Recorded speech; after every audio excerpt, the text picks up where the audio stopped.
Fala aí galera do YouTube, professor Roberto Stabile mais uma vez com vocês.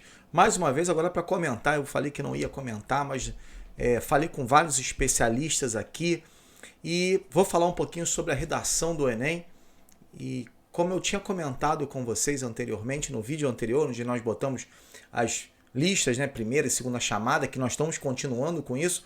Na verdade, tanto amanhã quanto segunda-feira a gente vai ainda colocar algumas listas a mais e colocar algumas informações importantes. Segunda, terça, quarta, quinta, sexta, todos os dias nós teremos lives importantes para que vocês possam, né, bater esse papo com a gente trocar algumas ideias sobre relação de nota de corte. Estou esperando o SISU, né, o INEP, colocar como é que vai ser as suas atualizações. Isso é muito importante para a gente, montar nossa estratégia também. Então, tudo isso vai ser importante, mais informações para vocês. Bom, como eu falei para vocês, eu comentei com alguns especialistas, inclusive amigos que fazem parte da coordenação da redação do Enem, lá em Brasília. E, claro, né, a gente chega a um determinado momento que hoje teve um tuitaço, a galera questionou. Não estou colocando em nenhum dos dois lados, porque acho que é muito comum ocorrer erros. Eu, por exemplo, já reclamei da minha redação e da minha correção de algumas questões quando era a prova discursiva da UFRJ, para você ver quanto tempo tem isso aí. Então a gente tem o direito de reclamar, eu acho, para todo mundo. Bom, mas antes da gente falar um pouquinho sobre redação, peço a vocês novamente aquela nossa corrente para chegar aos 10 mil inscritos. Falta muito pouco, galera. E, claro, preciso demais da ajuda de vocês. Se inscrever no canal, ativar o sininho, dar lá o joinha pra gente, é fundamental. Bom, sempre eu faço uma arte, né? Eu gosto de fazer isso. Então, coloquei lá duas reportagens importantes. Uma reportagem colocada pelo próprio G1, que era o INEP, afirma que não há irregularidades, tá, nas notas da redação do Enem 2020. Posso falar o seguinte, galera, a gente está falando de redação, mas as notas das áreas de corte também foram complexas. Nós tivemos aqui alguns amigos que acertaram a prova toda de matemática, mas não tiraram 975. Por quê? Porque o TRI reconhece que talvez você fez a segunda aplicação, ela não tenha os mesmos níveis, aspas, de questões. Por exemplo, às vezes você tem uma questão mais difícil, né, uma questão difícil na primeira aplicação e uma questão média na segunda aplicação, ou seja, na mesma habilidade, mas com uma questão difícil na primeira e uma questão média na segunda, e ela não vai valer a pontuação da primeira. É complexo isso, né? É muito complexo. Redação não tem isso, mas redação tem os seus critérios, que não mudaram, tá? Já posso falar para vocês assim, não mudaram, nenhum critério mudou na questão da redação, tanto que se coloca, tem uma cartilha, tem todo o processo. No entanto, posso afirmar para vocês que o que aconteceu foi um processo de formação mais, como eu posso falar assim, mais detalhista dos próprios corretores. Isso pode acontecer sim, galera. Isso chama muito atenção para você que, por exemplo, fez a prova do Enem e de repente mandou para uma opção de gente, uma pessoa botou 900, 920 e você tirou 800. Pode ser que o corretor, né, ou os corretores, porque na verdade são vários, tenham colocado para você como eu posso falar assim, pisado um pouco mais firme, né? Ou seja, serem mais criteriosos, né? Fechar um pouquinho o laço do processo.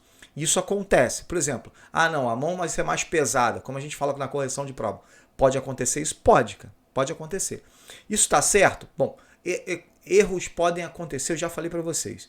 Eu sou um que reclamei bastante de muitos processos. Então imagina se eu não reclamaria. Eu reclamaria. No entanto, a gente sabe que o processo é muito bem estruturado. Isso eu posso falar de cadeira, porque eu faço parte do processo. É muito bem estruturado mesmo, tá? Então não tem essa coisa de aqui ajudar ali, não tem isso, não tem, tá? E aí o Correio Brasiliense colocou lá, Enem 2020, INEP garante que não houve erros na correção das redações.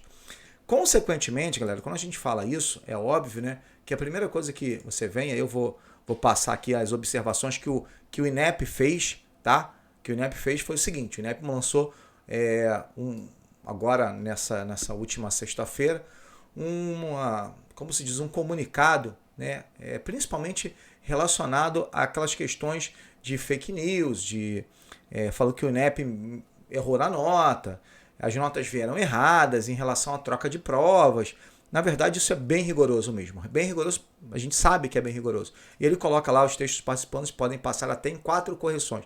Realmente, sim, tinham 3 corretores, na verdade são 2 corretores e mais um. Isso eu não estou falando não, na verdade, são todos que falam isso. Tá? E, claro, consequentemente, o processo é muito intenso. O processo é muito rigoroso mesmo. Logo, é claro, né, galera? Aí vocês estão vendo aí como ele coloca como é que é a impressão, a FGV faz isso, tá? E você tem entidades que são muito reconhecidas no cenário brasileiro. Também tem esse processo, galera. Erros acontecem sim com todo mundo, mas existem entidades que são muito respeitadas, como a própria FGV. Então é uma questão assim bem complexa para a gente criar até uma anarquia nesse processo, né? Vou fazer, não. É sentar e refletir sobre o que aconteceu. Realmente houve um erro. Eu vou questionar, porque no dia 28 de maio, quando sair a nota dos treineiros, eu vou poder ver a minha redação. E aí eu vou poder questionar sim. Eu acho que isso é importante. Não é possível fazer isso agora. Eu vou voltar aqui para falar com vocês. Não é possível fazer isso agora porque o processo é muito intenso lá no INEP agora, devido principalmente ao SISU. E aí, como eu tinha comentado anteriormente, não tem como hoje eu falar assim, vou pegar minha redação e vou corrigir hoje, o cara vai alterar minha nota. Não vai acontecer, galera. Infelizmente, eu até queria que isso acontecesse para aqueles que foram prejudicados sim, mas não vai acontecer. O processo realmente é muito complexo. É um Brasil, não é uma prova de um estado, de um município, de uma pequena região. Não é. É um Brasil e é muito grande mesmo. Tem gente do Rio Grande do Sul reclamando, como tem gente do Amazonas reclamando, tem gente do Amapá reclamando, ou seja, tem vários processos aí. E aí o que eu chamo a atenção, e aí sempre tento trazer algumas informações importantes, porque a gente colhe informações, por isso que eu não queria começar antes, é o seguinte, pode ser que o Enem já comece a tratar para as próximas correções, para os próximos anos, um processo mais rigoroso nessas correções. E aí começa aquele cenário que a gente sempre ouviu falar de todo mundo, tem uma receita de bolo, faz isso, faz aquilo, faz aquilo. De repente, esse processo vai ser um pouco mais rigoroso. Então, a gente tem que atentar a isso também. E você, que de uma certa forma, hoje está tentando se recuperar para fazer o SISU, galera, muitas informações aqui no canal. Você vai ter tudo. Estamos colocando notas de corte, chamadas. Cara, não abaixa a cabeça, não tem por que abaixar a cabeça. A ideia agora é o quê? É partir para cima. Roberto, tirei uma nota muito baixa, tirei 300 na redação. Beleza. Já vi que não vai dar para nada, caramba, vou deixar para lá. E não, vou correr atrás de algum curso pequeno que eu queira fazer para depois começar a entender como é que foi o processo para o dia 28 eu conseguir ver minha redação, ver o que realmente aconteceu. Bom, galera, espero que eu tenha ajudado um pouquinho vocês em relação a isso. A gente tem muito mais informação para colocar aqui, muito mais. Semana do SISU vai ser importantíssima para a gente, galera. Então, um grande abraço, até o nosso próximo vídeo.